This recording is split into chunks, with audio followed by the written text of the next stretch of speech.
Les parents d'élèves réclament l'autorité auprès des professeurs. Les gouvernés réclament l'autorité auprès des gouvernants. D'autres réclament l'autorité auprès des parents envers leurs enfants. Que réclament-ils en réalité?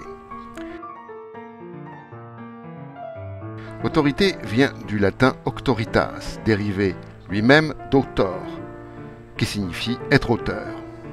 Dans le sens actuel, autorité signifie le droit de faire obéir. Au but défectueux, il faut l'examiner. Venez. Venez. Venez.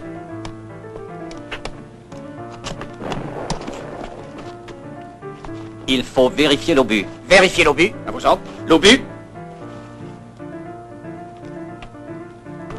Par exemple, nous avons donné le droit à nos gouvernants de nous faire obéir. Il s'agit bien d'un droit.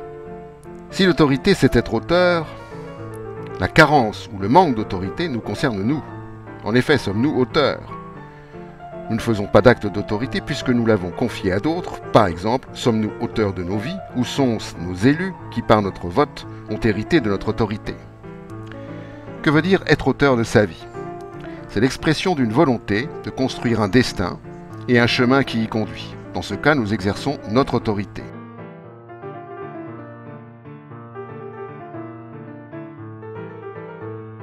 Quand nous nous plaignons du manque d'autorité, c'est la nôtre qui est manquante. Faire acte d'autorité aujourd'hui, c'est dénoncer les voies prises par ceux à qui nous avons délégué notre autorité et énoncer les voies qui feraient de notre autorité l'expression politique. Nous ne sommes plus auteurs de nos vies, auteurs de nos rêves, auteurs de nos dires. Nos vies sont prises en charge par quelques autres, nos rêves sont ceux de quelques autres, et nos dires sont faits du vocabulaire de quelques autres. Une autorité qui n'est pas la nôtre est autoritaire. Un auteur qui se sépare de son autorité n'est pas sujet, mais assujetti. Avant de réclamer de l'autorité, exerçons la nôtre.